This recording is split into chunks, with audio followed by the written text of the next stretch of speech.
Might as well start it off with a sip because, I got to talk for, 25, 30 minutes. I can't take a break, to have a little sip of soda. So I might as well start it off.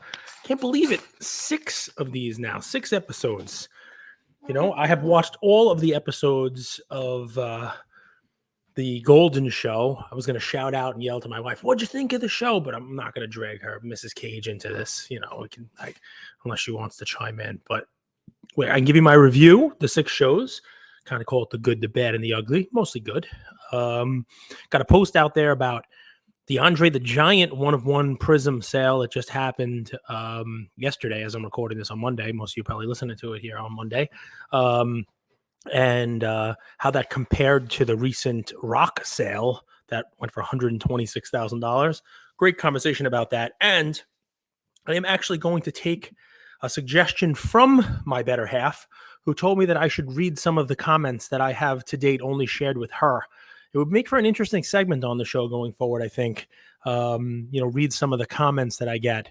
And how they maybe advance the conversation or maybe don't. Like, what kind of name is Cage anyway? I mean, those are my favorite kind of comments. But I do have a good one on that Andre versus The Rock conversation.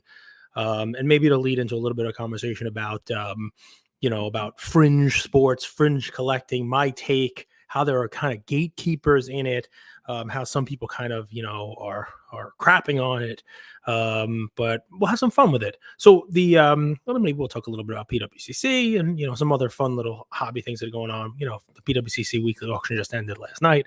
That's where that Andre card was. The Goldin show.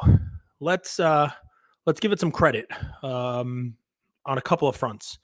Number one, it's bringing eyeballs. I mean, there are people talking about it. I got phone calls from, lawyers that I know, people who are not, quote, in the hobby, who are asking me, "Hey, who's this Ken Goldin guy?" Or, "Hey, is this show worth watching?" And, so that in and of itself, just anecdotally, I mean, that's a pretty small sample size there, but I know there are people who would not be tuning in who are tuning in. So that in and of itself is a good thing. Number two, on a positive note, it did in 6 episodes do a good job of being a broad expanse of different verticals, different varietals, as we like to say in the wine sphere, which a lot of people don't know. I'm a little bit of a vinophile as well. I might have to talk about wine a little bit here. But they did a good job. Memorabilia was talked about a lot. They did a good job of bringing in, more than just cards, let's call it, right? I mean, you saw the Apple stuff, you saw the tech stuff, you saw the historical stuff, with John Resnikoff from University Archives, with his Declaration of Independence and the handcuffs from Lee Harvey Oswald. I mean, just some really cool stuff. Spoiler alert, I guess I should say, right? Is that the deal here? But there are some really cool items. And, I think that's a positive too, because if you cast a wider net out there, you might find people who are interested in more things and draw them in. And maybe somebody who was interested in historical stuff also gets into cards. Or maybe the next big thing goes from sports cards to pop culture cards to historical cards. Our friend, Buster has been collecting, weird president cards, from the 1950 something look and see set. So you never know what might actually come next, but that's a second positive that I have on that show. And the third one's probably the most important. And I'm guilty of this sometimes too. People will reach out to me and ask me questions about the hobby. And I'm guilty of it at work. I'm guilty of it in other places too. And when you're immersed in something, when you are, when it's something you do on a daily basis, you sometimes take for granted the knowledge base of someone who's coming in that doesn't do it as often as you do, aren't as well versed as you are. It was one of the fun things about having Andrew here. I was able to kind of impart some wisdom on someone who had never done this before. Too bad none of it stuck. Dun, dun, dun. But anyway, but the point here is sometimes you speak in terms, you speak in language, you speak in stuff where somebody who is not as well versed in it as you, it may go over their head and you kind of lose them. I'll give you an example. So grading. To most people listening to this, card grading is almost second nature.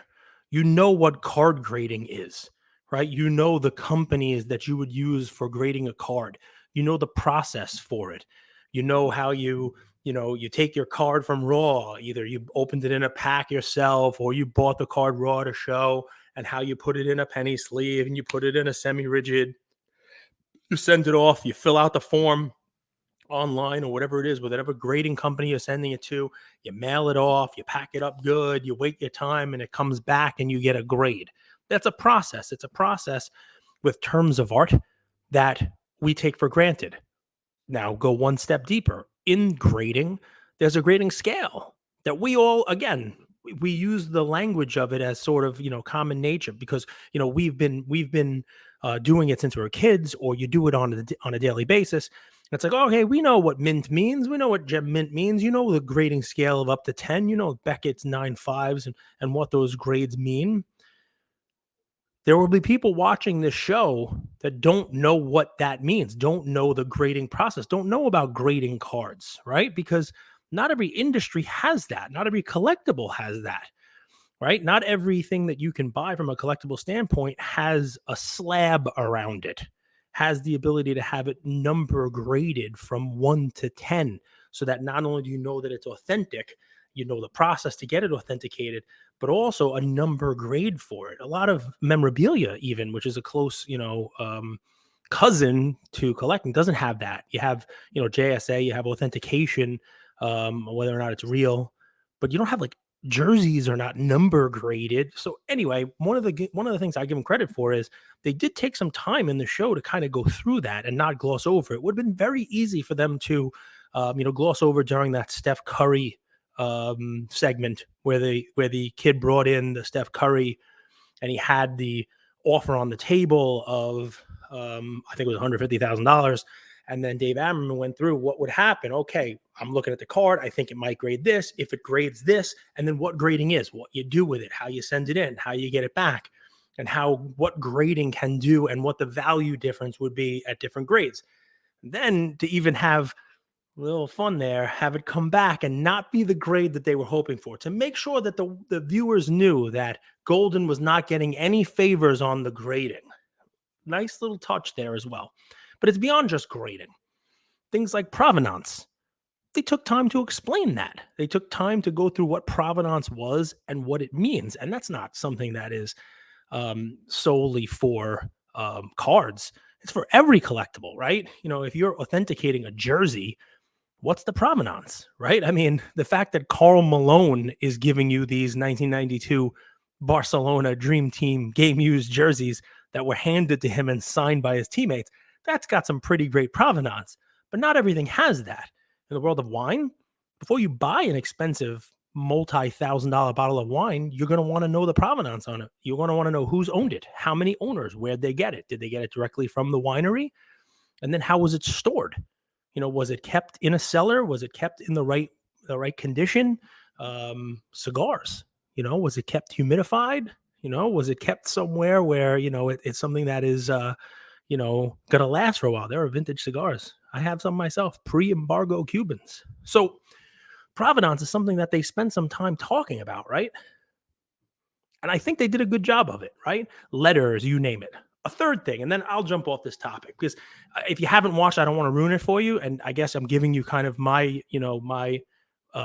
let's call this my review, my Rotten Tomatoes, if you want to call it, right? And it is, you should watch it. I would tell anybody who is spending the time listening to this should go ahead and consume the 6 episodes, like 3 hours, 3.5 hours worth of content total, because it was well done.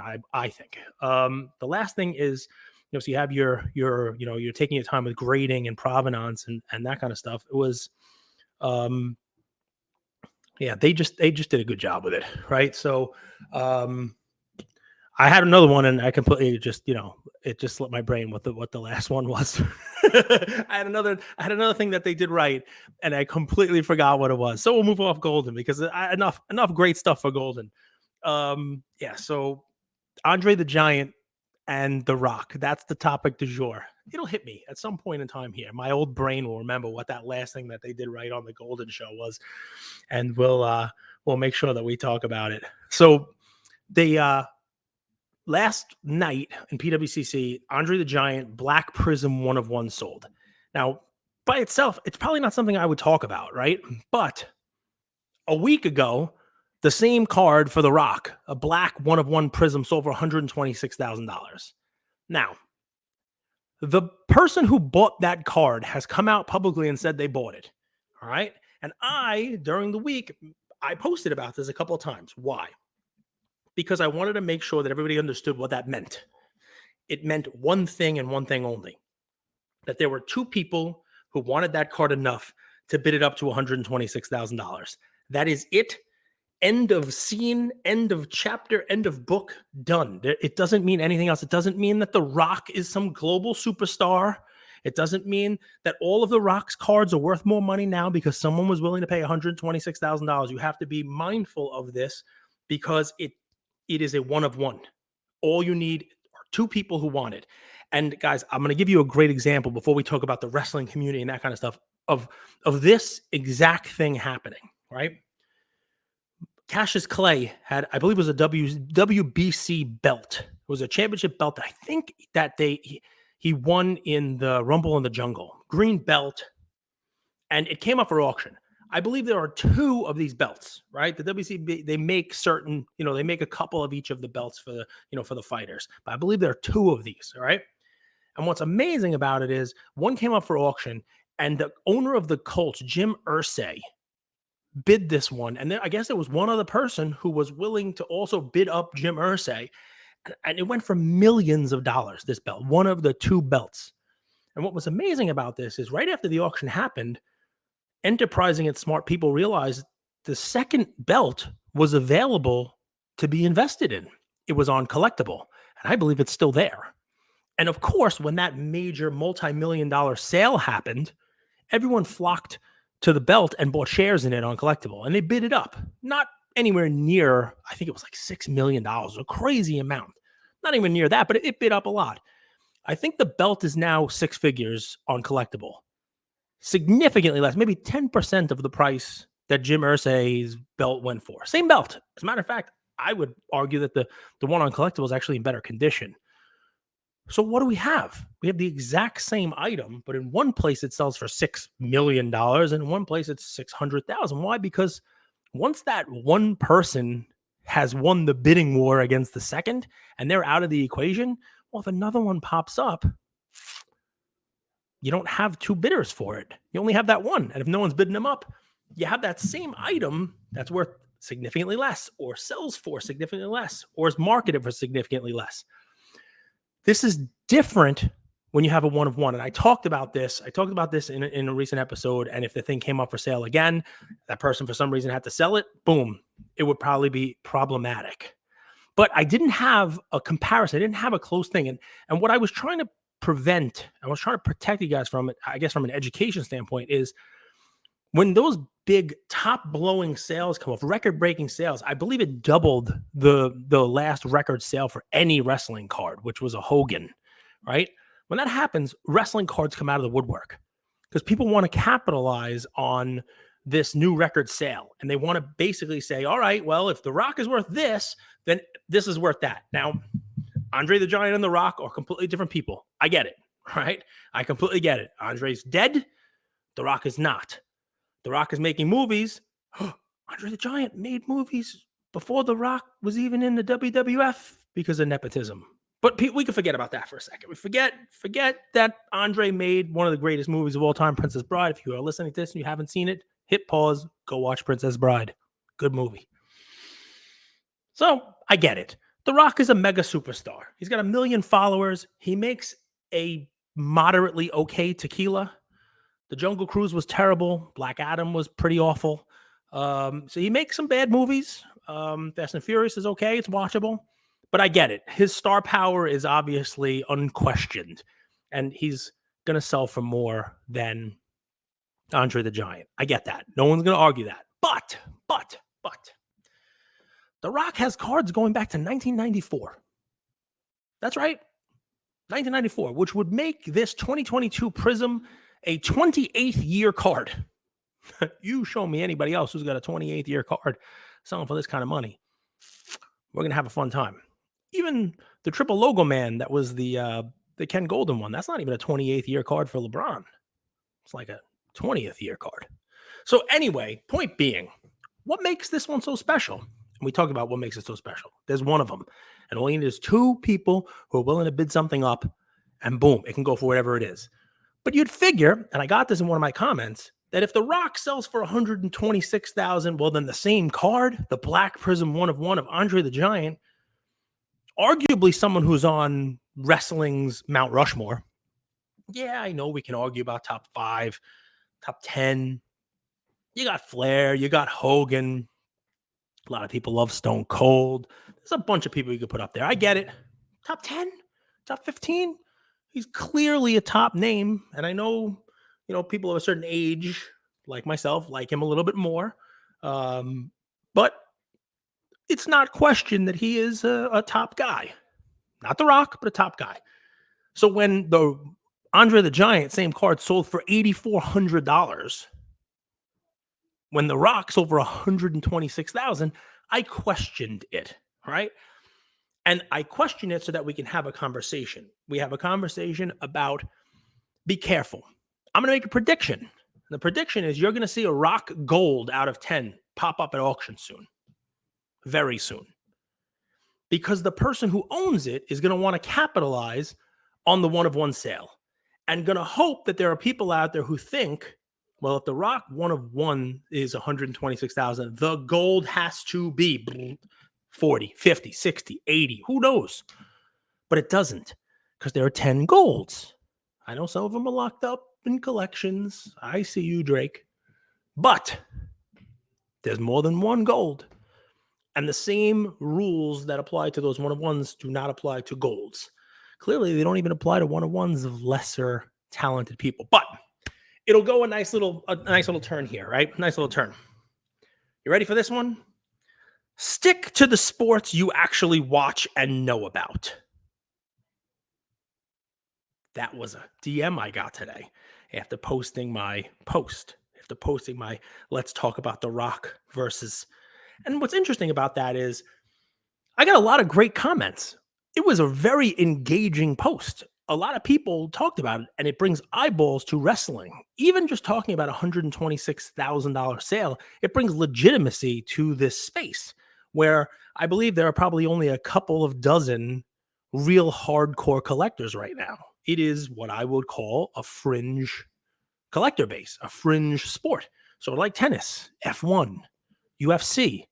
That doesn't mean I'm crapping on it, guys. I've been collecting UFC cards for a long time, hence the name Cage. But anyway, I was surprised to get that comment, stick to the sports you actually watch and know, because my thought would be that the people who collect, they'd welcome a discussion, they'd welcome a conversation on this, and they'd welcome more people talking about their sport, their cards, their collector base. So I said, how can you expect to get more people into collecting your sport if this is how you open a conversation with them? And what do you think the response was? The response was, I don't want more people collecting because the majority of new people are people like you who don't actually like wrestling or care and just want to make money off it. Okay, fair. That's a gatekeeper, right? And there are plenty of them out there. And I understand where this person is coming from. Why? Does everybody remember what happened with the Prism wax prices last year when they went like this, crazy, and then cratered, and Braun Breaker's base card was like $100, and now it's like not even 100 cents? You guys remember that?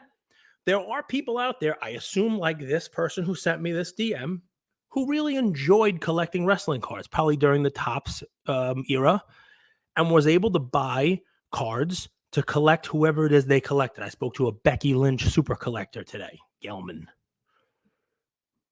Maybe they didn't like new people coming in during the Prism era because box prices went crazy because people were speculating. I can understand that. But gatekeeping also will keep people away.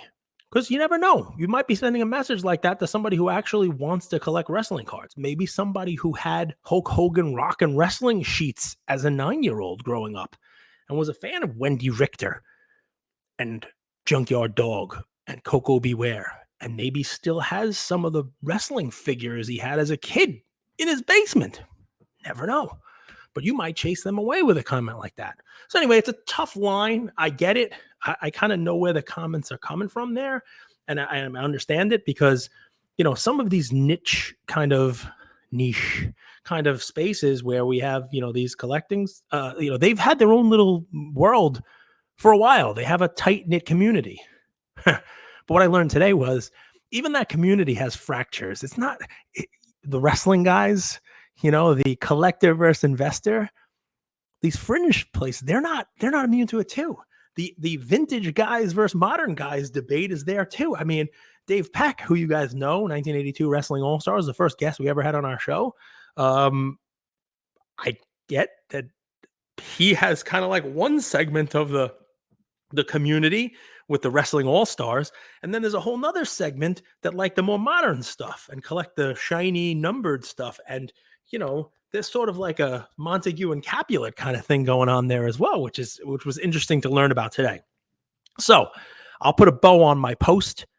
Go check it out. Comment if you like.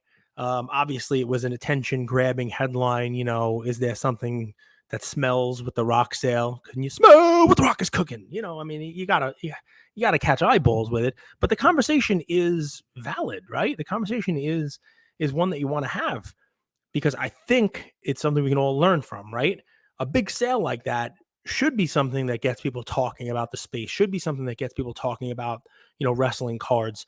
And if you're somebody, in that space, I would think that you should view that as a good thing. You'd want to welcome in new collectors. I know most other sports feel that way. I'm sure there are a fringe of, folks who don't want more people and they just want to keep it all to themselves. But I would think it's, sound reasoning that if more people come in and more people are looking to buy the cards and more people are looking to get into space, it probably is going to make the cards better, make more, production of the cards, different price levels of the cards. There's a reason why you're getting nicer wrestling cards now. And it's because more people are buying them. And if you chase people away, you probably won't get those, fancier sets. Take that from somebody who participated in a Topps Transcendent box break a couple years ago and hit the VIP WrestleMania event. I didn't go. I should have went, I guess. I sold it on eBay. I'm sorry. I'm not a real collector. This guy had me pegged. He had me pegged. But anyway, it's a fun conversation. And you can, by the way, you can take the same conversation and put it into almost any sport. All right. What does it mean when you have one of those big sales? We've seen it play out, and I want you guys to watch it, right? Because you're going to see it continue to play out. And I would even venture a guess to say that even though I think it sold for right around what it sold for previously last year, the bidder on the Andre may have had to pay a little bit more because it sold 1 week after that huge Rock sale. I would venture a guess to say that at least one of the bidders who was bidding on that Andre bid a little more, or it's somebody who would not have otherwise bid on that card because they came in after that Rock sale and said, all right, you know what? I see it now. I get it. If the Rock sold for this, Andre's a bargain if it's selling for X.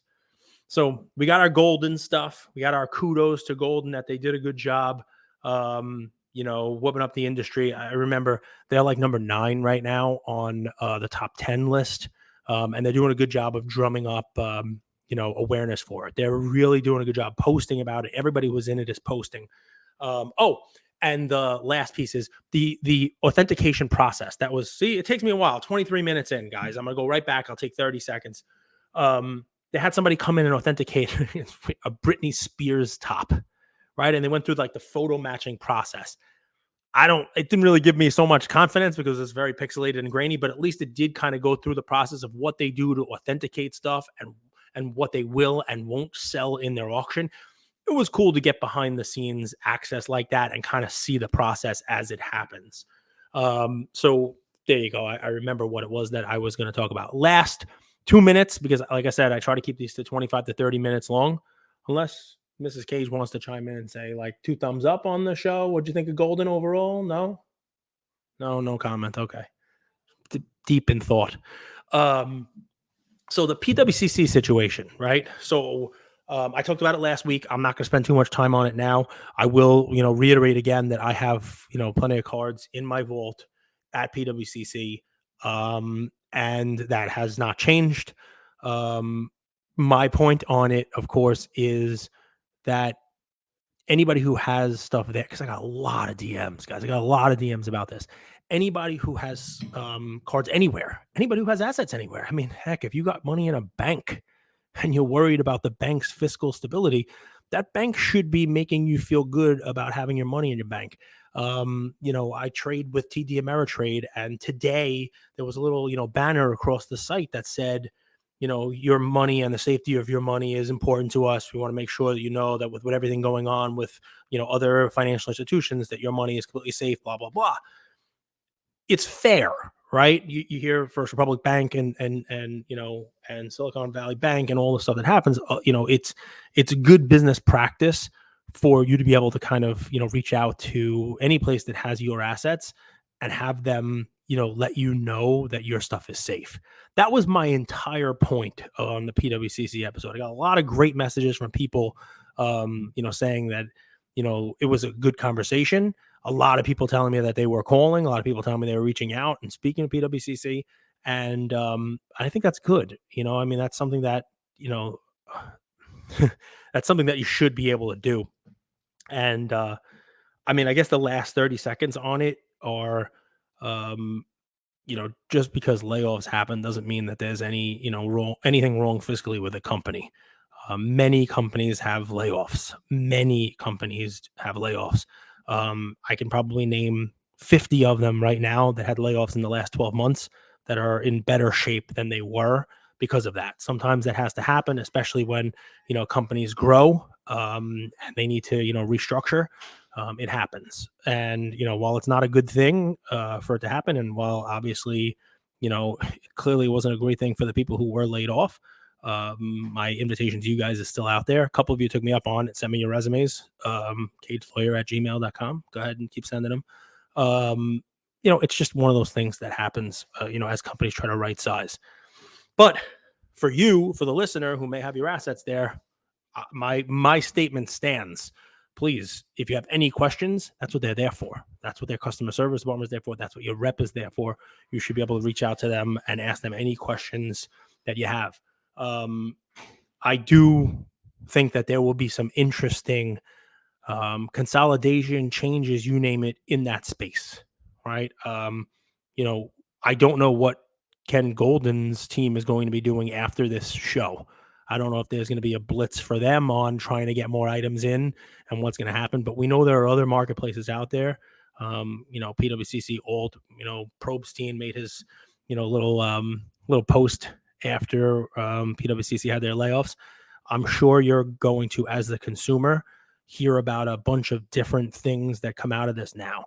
Changes in fee structures, people trying to compete with other people.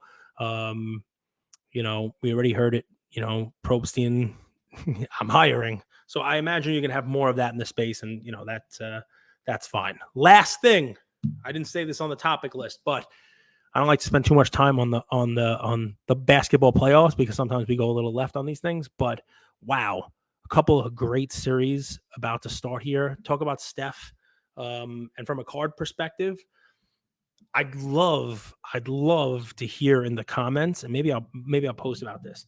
What does it mean if Steph goes on right now in the second round, beats LeBron, and then goes on to win a fifth championship?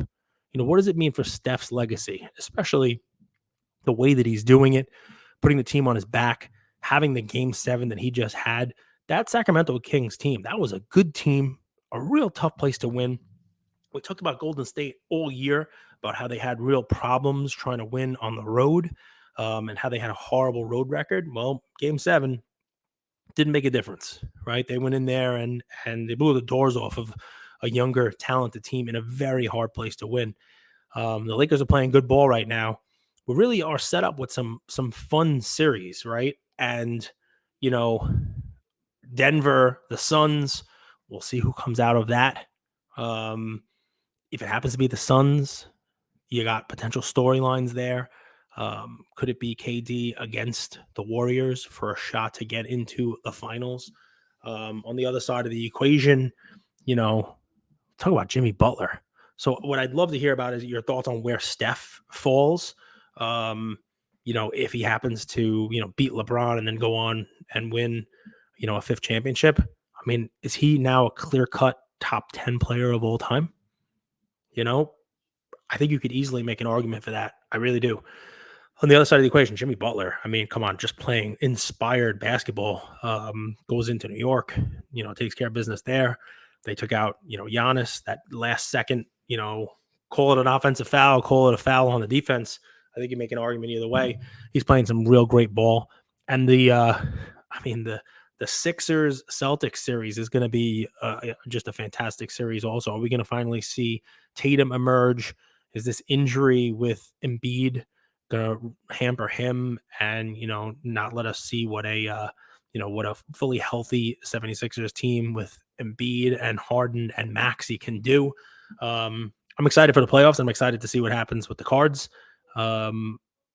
It's interesting because we've seen a huge run up. Steph Cards ran up a lot, right? They won a championship.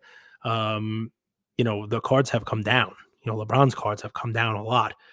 If either one of them makes a run now, be interesting to see what happens with with card prices for those guys. Same thing with those Suns, Durant, does that cement a legacy there? Chris Paul, does that put him in a different conversation if he actually wins a championship instead of just being a point god? Now he's a point god who's got a ring. Booker, Tatum, Embiid, Jokic, Joker, whatever you want to call him. I say it wrong 4 or 5 times, but I'll say it right once. The basketball playoffs are going to be interesting, and it's fun to watch and see what happens to that Cards. So the Steph Curry one is an interesting one. So there we go, guys. A nice half an hour episode. Hope you guys enjoyed this. Got a lot of requests for doing a coffee with Cage, or maybe we'll call it a cola with Cage, or who the heck knows. I think we'll do that. I think we'll bring it back. If not this week, then next. So start thinking about your questions. Thank you guys for checking out what is our 6th episode of this already. Make sure you guys listened to me last week. I appreciate that. We got a nice uptick in subscribers. Please make sure you subscribe.